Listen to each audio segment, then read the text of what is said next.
They say the dead don't leave messages, but at 7,000 feet in the Cascade Mountains, Riley Quinn was about to prove them wrong. What she found that morning would shatter everything she thought she knew about her own death, her husband's sacrifice, and the government conspiracy that tried to bury them both. This is a story about a woman who died 5 years ago, yet still walks among us. A story about secrets hidden in the wilderness, and the price of speaking truth to power. My name is Silent Warrior, and what you're about to hear will change the way you see survival forever. The forest held its breath at dawn. Riley moved through the fort-draped wilderness like a ghost herself, each step deliberate, each breath measured. The thin mountain air carried no sound except the soft crunch of pine needles beneath weathered boots. Beside her, Thala padded in perfect sync, a lean shadow with amber eyes that missed nothing. This wasn't a casual hike. Nothing Riley did was casual anymore. The cascade stretched endlessly around them, steep and unforgiving, marked on no tourist map. That's exactly why she came here.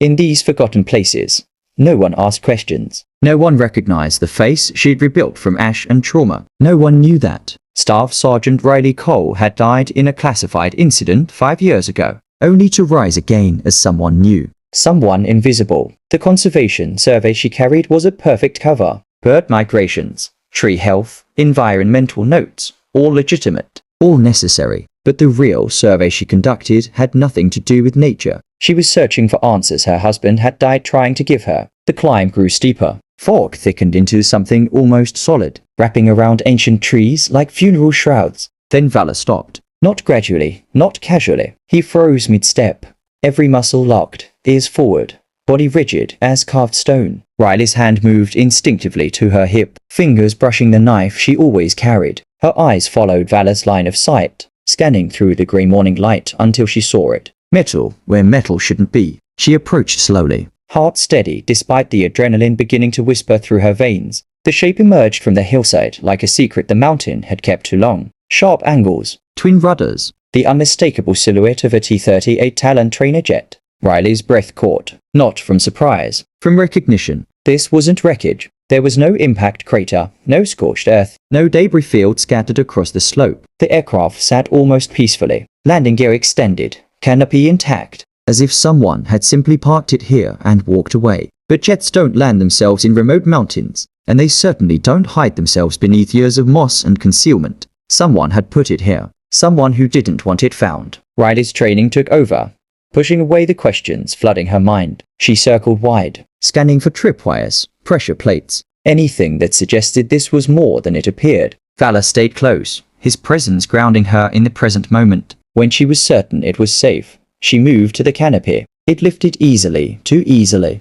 revealing an interior that smelled of metal and time, but not death. The seat was empty, clean, deliberately arranged. Her hand found the flight map first, wedged behind the cushion. High-altitude corridors, classified waypoints, 3 hand-drawn circles near restricted airspace. She'd seen enough classified routes to know this pattern meant something dangerous. Then she saw the ID card, laminated. Pristine, Captain Eli Cole, United States Air Force. The name hit her like a physical blow. Her husband's name, her dead husband's name. The man she'd mourned, the man whose funeral she couldn't attend because officially she died first. Her fingers trembled as she lifted the card. Beneath it, folded carefully, was a note. 3 words in Eli's tight, blocky handwriting. Don't trust them. The world tilted. 5 years of carefully constructed walls threatened to crumble. But Riley had learned to turn grief into fuel, and pain into precision. She steadied herself, breathing slowly, and continued her search. The multi-tool made quick work of the panel beneath the pilot's seat.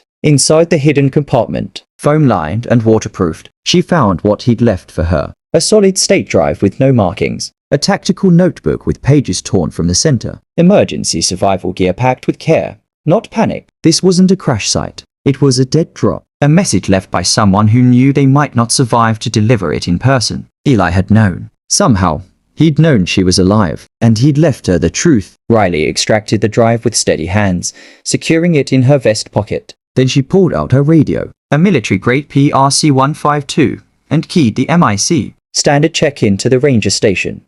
Routine, and remarkable. Static answered. Clean, constant, unnaturally perfect static. She switched frequencies. More static. Every channel, Every backup, every emergency band produced the same result, as if someone had thrown a blanket over the entire radio spectrum. The emergency locator beacon built into the aircraft should have been her failsafe. She activated it, watching the green light blink steadily. Somewhere, this signal should be triggering alerts, scrambling search and rescue, bringing help. Nothing came. Not a sound. Not even birds, which she suddenly realized had been silent since she'd found the jet. Her satellite phone was the final test. She moved to a clearing, holding it toward open sky. Perfect line of sight to the satellites she knew were overhead. The screen showed full signal strength but no connection. No service. No link to the outside world. 1 failure was technical difficulty. 2 was bad luck. 3 meant someone was actively jamming her. Someone who knew she was here. Someone who'd been waiting for her to find exactly what she'd found. Valor's ears flattened against his skull, and Riley felt her own instincts flare in response. They weren't alone anymore.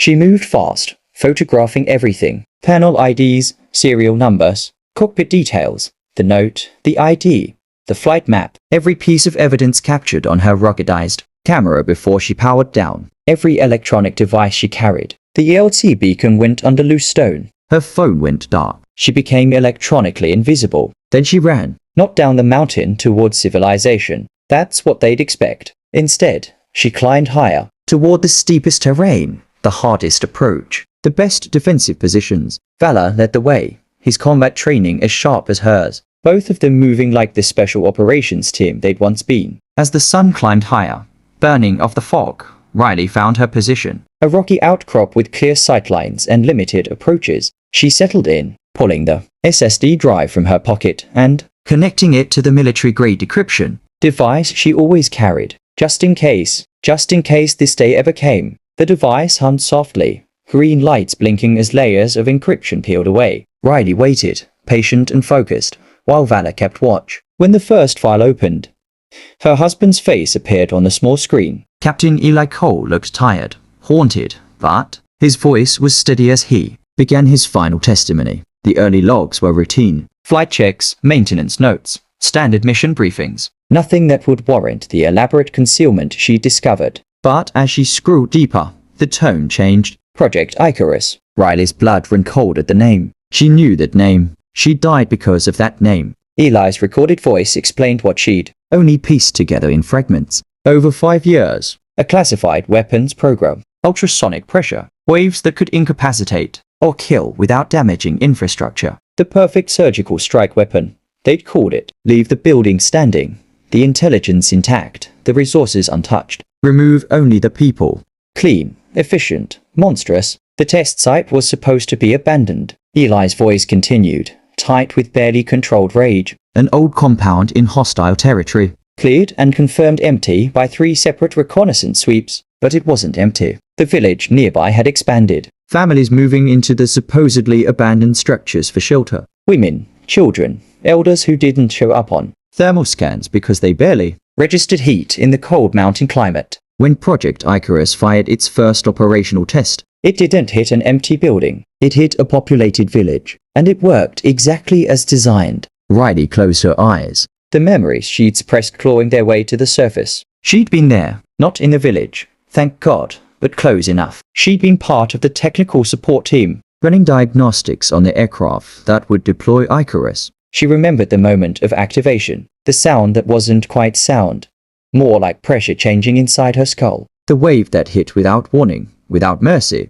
her desperate dive into a drainage ditch that saved her life, while others around her simply collapsed. The official report called it a tragic malfunction. 19 enemy combatants killed, it said. Acceptable collateral damage in a war zone. But Eli had been there too. He'd seen the truth. Families. Children clutching toys. Old men who'd survived wars only to die in a test of America's newest weapon. His final video logs detailed everything. The cover-up. The falsified reports. The names of those who ordered the test and then buried the results. He'd compiled evidence. Gathered testimonies. Prepared to bring it all into the light. That's when they tried to silence him. The recording ended with Eli staring directly into the camera, exhausted and resolute. If you're watching this, he said, then I didn't make it. But the truth has too. Don't let them bury this with me. Riley's hands shook as she powered down the device. Around her, the forest had gone eerily quiet. Even Valor was still, sensing the weight of what they'd just uncovered. She'd spent 5 years thinking Eli died in a training accident. 5 years rebuilding herself from the woman who'd been declared dead in that test. 5 years hiding, surviving, searching without really knowing what she was searching for. Now she knew. Eli hadn't died by accident. He'd been murdered, and she'd been the collateral damage they were willing to accept. But she'd survived. And survival, she'd learned, was the ultimate act of defiance. The sun was setting when Valor's low growl brought her back to the present. Riley's training snapped into focus, grief transforming into tactical precision. She'd mourned enough. Now it was time to finish what Eli started. Movement in the tree line. Multiple contacts, moving with military discipline. She counted at least 6, possibly more, all dressed in unmarked black tactical gear. No insignia, no unit patches, no identification of any kind. Deniable assets. The kind of operators who don't officially exist. Riley had become an expert at not existing. It was time to use that expertise. She scattered thermal decoys across the ridge, each one mimicking human heat signatures. The SSD drive went into a camouflage cache she'd prepared during her initial survey weeks ago. Waterproof and shielded, invisible to casual search. Then she moved, Valor at her side, both of them ghosts in the gathering darkness. The terrain was brutal, steep slopes and loose rock. Perfect for someone who knew it intimately and deadly for those who didn't. The operators were good. She'd give them that. They moved in coordinated patterns, using hand signals and tactical spacing. But they were hunting someone they thought was a civilian. A witness who'd stumbled onto something she shouldn't have seen. They didn't know they were hunting a highly trained, special operations veteran who'd spent 5 years preparing for exactly this moment. Riley used every trick she'd learned. She moved through streams to mask her scent and thermal signature. She used natural depressions in the terrain to stay below sight lines. She led them in circles, making them waste energy and time while she preserved hers. When she heard the drones, small quadcopters with thermal imaging, she smiled grimly. She'd expected drones. The thermal shielding poncho came out, and she and Valor became invisible to their searching eyes. Hours passed. The operators grew frustrated, their movements less precise, their discipline slipping. Riley stayed patient. Patience was survival. Patience was victory. Just after midnight, when the search teams were at their most exhausted, Riley made her move. Not to escape. Not yet. She still had work to do. The mobile satellite uplink was a civilian device, legally purchased, completely innocent. It took her 10 minutes to position it correctly, aiming at the commercial satellite she'd scouted weeks ago during her preparation. Then she began uploading every file from Eli's drive, every video, every document, every piece of evidence, not to one destination, but to 3. A federal oversight contact she'd cultivated carefully, a military ethics watchdog group known for investigating black operations, and a small independent news channel run by veterans who'd made exposing military corruption their mission. The uploads completed simultaneously at 12:47 a.m. No way to stop them, no way to recall them. The truth was loose, and it couldn't be buried again. Riley powered down the uplink and prepared to disappear. But before she could move, lights appeared in the valley below. Not tactical flashlights, camera lights. The news crew had moved faster than she'd expected. The operators saw them too. She watched as they shifted tactics, weapons lowering slightly, uncertainty replacing confidence. Killing a witness in the wilderness was one thing. Doing it in front of cameras was something else entirely. Then a voice cut through the darkness, amplified and official. Federal Marshal Sarah Chun, her identification held high, strode into the clearing with an injunction signed by a federal judge. Any citizen detained without proper authorization was to be released immediately. All evidence was to be preserved pending investigation. The operators hesitated, weapons trained, but fingers of triggers. The cameras captured everything, and Riley knew the game had changed. She stepped into the light, slowly, deliberately, Valor at her side, head high, every inch the military working dog he'd been trained to be. She was dirty, exhausted, but utterly composed. The lead operator spoke into his radio, words too quiet to hear. Then, one by one, they lowered their weapons. The truth was already out. Killing her now would only confirm everything Eli had died to expose. Marshal Chun approached carefully, eyes assessing but not unkind. "You Riley Quinn?" she asked. Once, Riley answered quietly. She reached up to her collar, pulling the chain from beneath her shirt. 2 sets of dog tags caught the camera lights. One set had her name, the other had her husband's. "I'm Staff Sergeant Riley Cole, and I'm here to testify." The weeks that followed were a blur of debriefings, investigations, and legal proceedings. The evidence Eli had compiled was irrefutable. Project Icarus was shut down. 7 high-ranking officials faced court-martial. The families of those killed in the test received acknowledgement, if not justice. And Riley Cole, declared dead 5 years ago, was officially restored to life. The cemetery was quiet on the morning of the funeral. Arlington National Cemetery, where heroes rested beneath endless rows of white stones. Captain Eli Cole's casket sat draped in the American flag. An honor guard standing with rifles at precise angles. Riley wore her dress uniform, scars visible on her neck, both sets of dog tags around her throat. Valor sat at perfect attention beside her, embodying every bit of discipline his training had instilled. The rifle salute cracked through the still air. 21 shots for a life given in service. Taps played, each note hanging in the morning like a question that would never be fully answered. When they presented her the folded flag, Riley accepted it with both hands, holding Eli's final honor against her chest. The inscription on his headstone read, Captain Eli Cole, Defender of Truth, Ultimate Sacrifice. She placed a photograph beside it, the two of them in Afghanistan, young and smiling. Before the world had shown them its darkest corners, her fingers traced his name, feeling the cold stone and the weight of everything that name represented. Truth doesn't need rank, she whispered. Just courage. Valor pressed against her leg, warm and alive. A reminder that some things endure beyond death, beyond betrayal, beyond even government conspiracies designed to bury the truth. When she finally stood and walked away, the sun was higher, warming the stones and the living alike. 3 months later, Riley stepped into her new office at the Pentagon. The Department of Defense had done more than restore her rank. They'd given her something unprecedented, command of a newly established division focused on military ethics and internal oversight. Her mission was clear: investigate black budget projects, enforce accountability, protect whistleblowers, make sure what happened to Eli, and to her, and to those 19 innocent people in a distant village, never happened again. Her team was small but skilled. A JAG prosecutor with a reputation for fearlessness, a combat medic turned analyst who'd seen too much and refused to look away, a cyber intelligence officer who could find secrets buried in the deepest databases. Each had been chosen not just for their skills, but for their integrity, for their willingness to speak truth to power, regardless of the cost. Riley sat at her desk, Valor lying calmly at her feet. Behind her hung a photograph of the Afghan village as it had existed before. Project Icarus. Beneath it, a simple plaque. Truth doesn't need rank, just courage. A soft knock announced her second in command, Captain Hoyler, ready to brief her on their first investigation. Already, whispers of another black program was surfacing, echoes of the same arrogance that had created Icarus. But this time would be different. This time, someone was watching. Someone who couldn't be silenced, couldn't be buried, couldn't be made to disappear. As Riley gathered her files and headed to the briefing room, she passed a group of new recruits waiting in the hall. A young female officer, barely out of training, met her eyes with a mixture of awe and determination. Riley paused, seeing herself in that young face. Remember, she said quietly, the oath is to the Constitution, not to the chain of command. Honor the oath,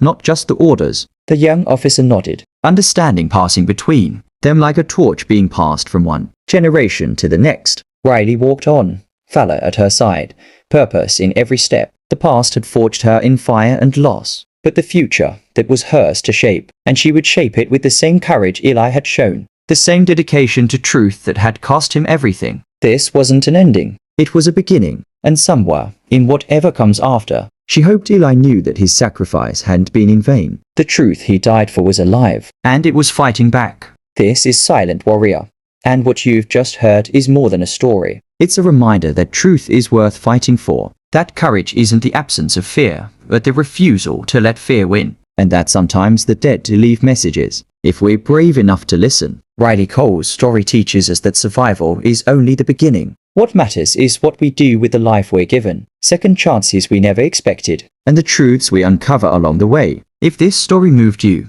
if it reminded you why honor and integrity matter, hit that like button and subscribe to Silent Warriors, because there are more stories like this, more truths waiting to be told, and more warriors silent but unbroken, who deserve to have their voices heard. Until next time, stay vigilant, stay courageous, and remember, the truth doesn't need permission to be spoken. It just needs someone brave enough to speak it. This is Silent Warrior, signing off.